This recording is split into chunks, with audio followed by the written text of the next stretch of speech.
This is Lindsay. The strange title of this video is referring to the witness statements from people at the Port Arthur massacre, some of whom knew Martin Bryant prior to the incident. They stated that the shooter had a pockmarked or freckle face and long shoulder-length hair.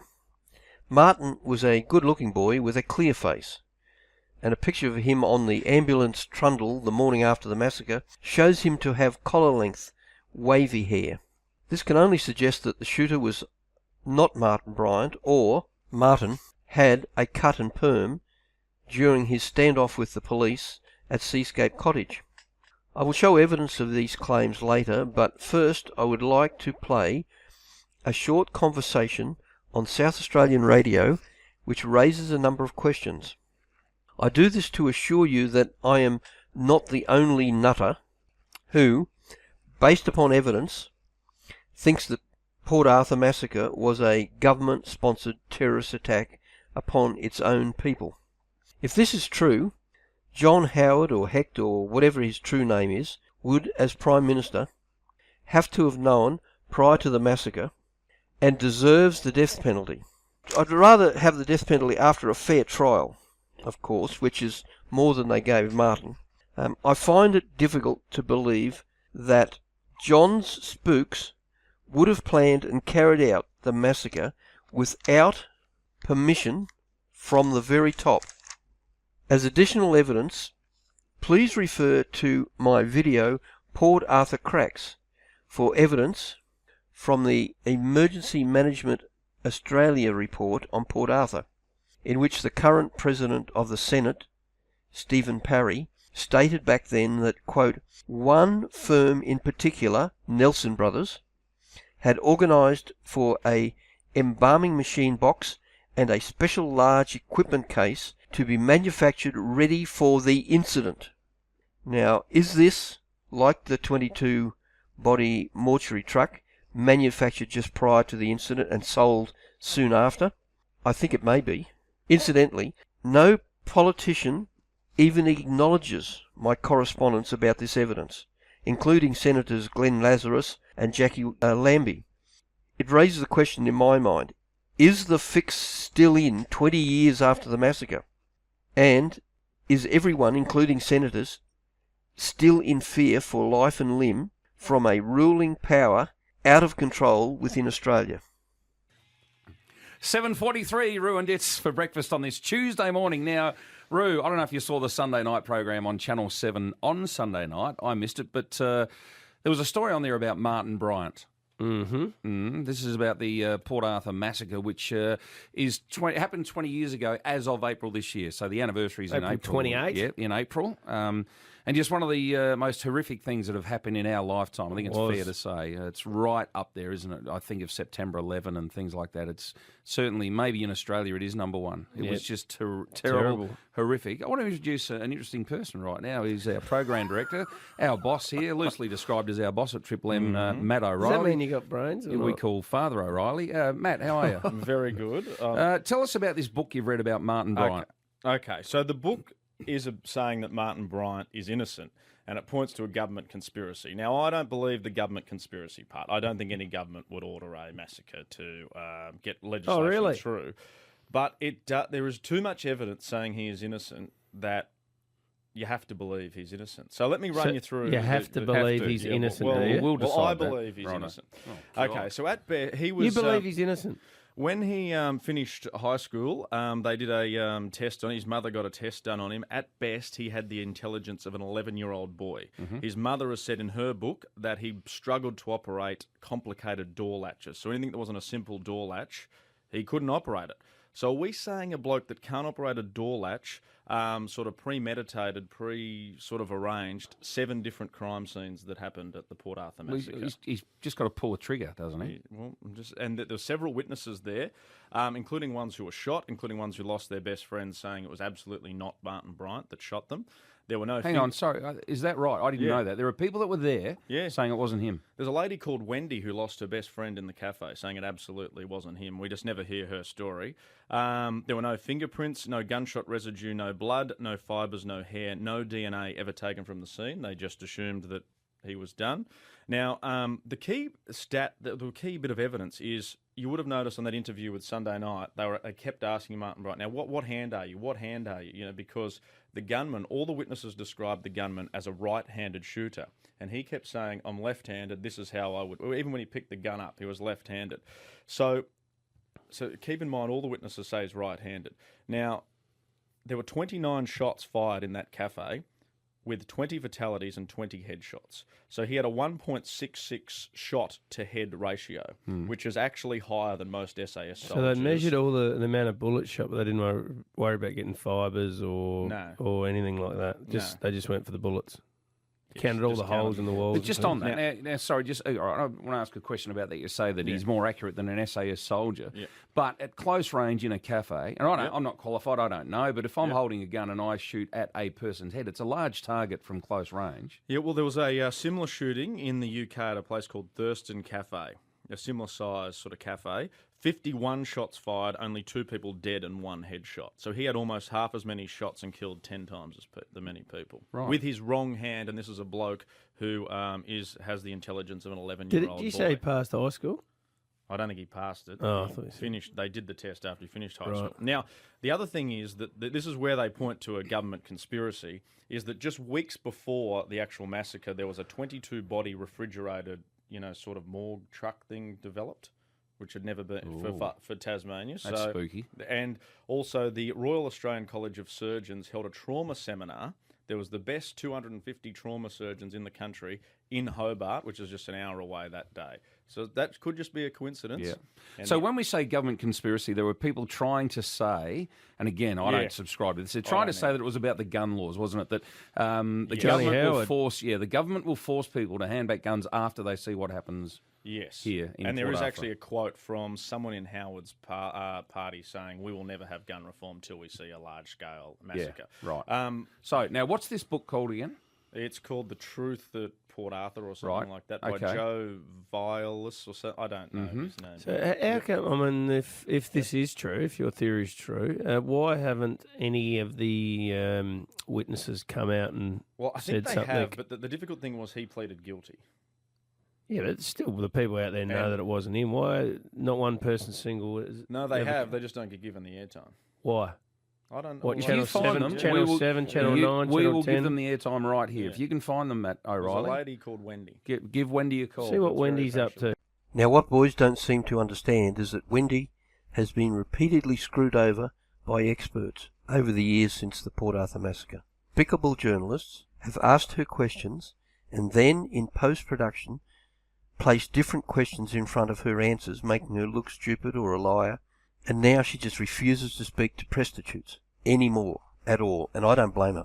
Over the last few weeks, the 3 major networks have all done an anti-firearm video about Martin Bryant or Port Arthur or both, and they show their true colours. Luckily for anyone with discernment, we have seen false flags aplenty in Australia, the US, Europe, and we can now look back upon Port Arthur and we can see it for what it was, with the ubiquitous drills conducted at the same time, just like the other false flags in the other countries, and also at the Link Cafe here, with up to 40 coincidences and anomalies associated with the Port Arthur massacre.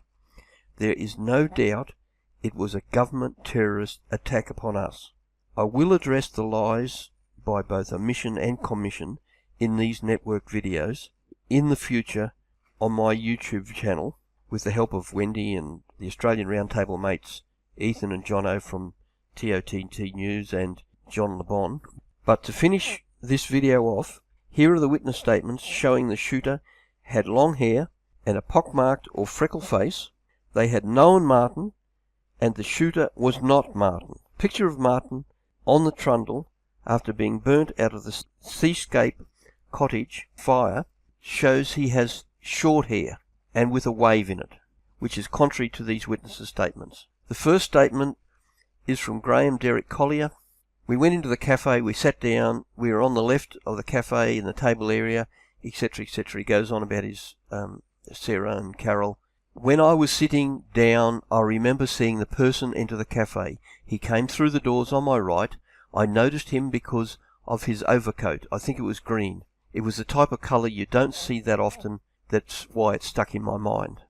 I saw him carrying a long bag. It didn't seem unusual because all backpackers have long bags. He seemed somewhere about 20.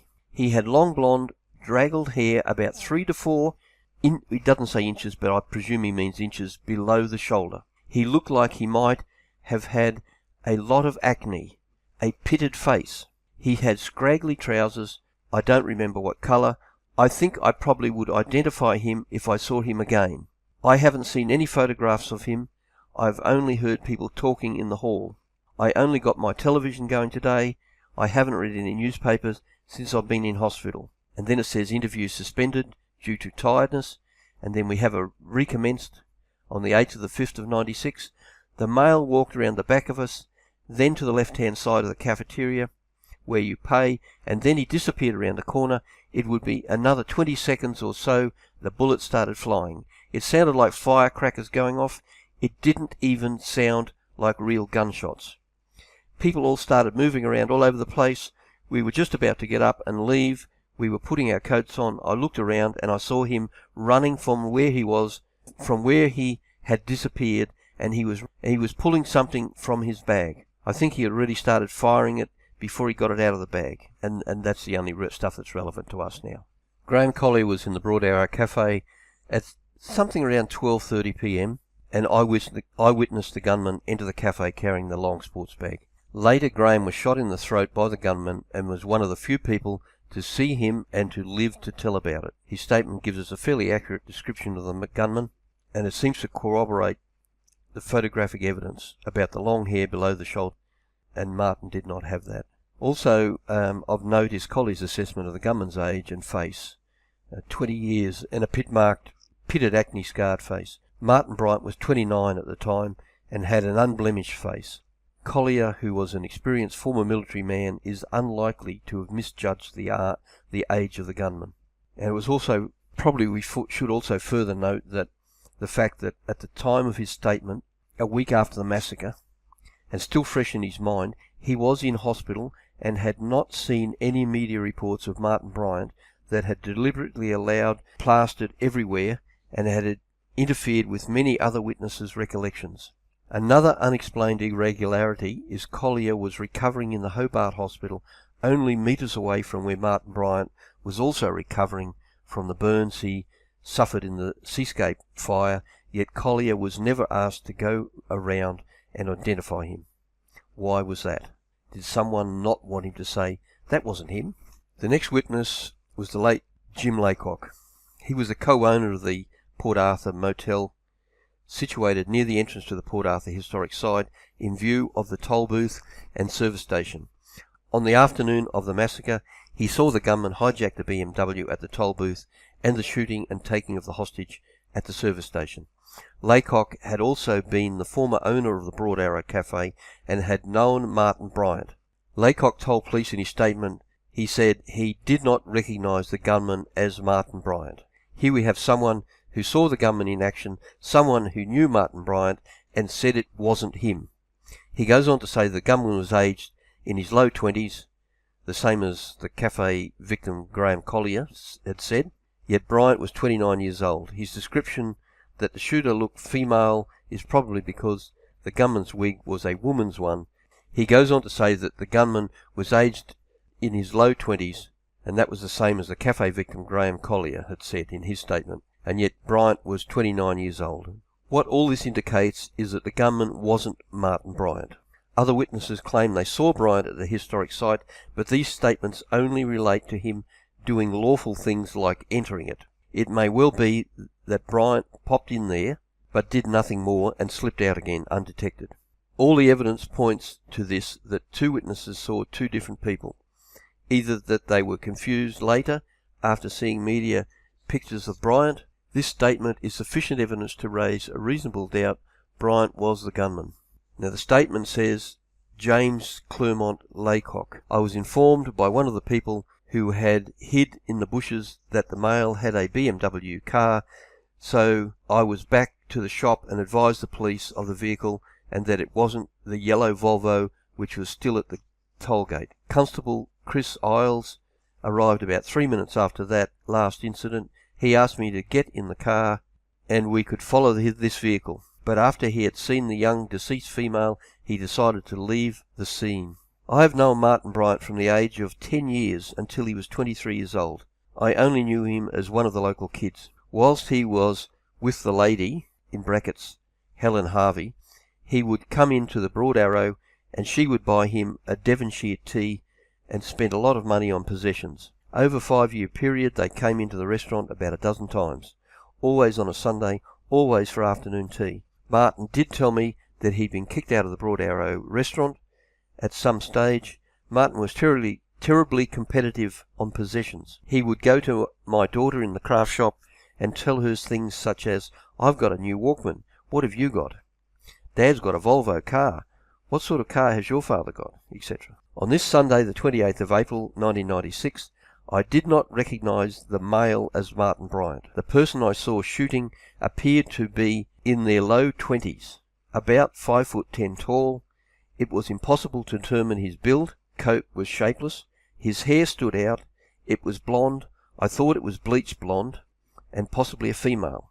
His hair was shoulder length. His walking appeared to be mannish. Blonde-headed person I saw at the toll gate is definitely the same blonde-headed person I saw shoot the woman in the white car at the general store. The question must be asked, why wasn't this discrepancy followed up by the police and the DPP? Were they just incompetent, or were they confused as to who the witnesses saw? Was it because both Martin and the gunman were at the site that day and people saw Bryant around the place and also saw the gunman, who looked like him, shooting up the place later? And we could go on and on and on. I'll leave it there. If it's necessary, we'll follow up with a video in the future. Thank you.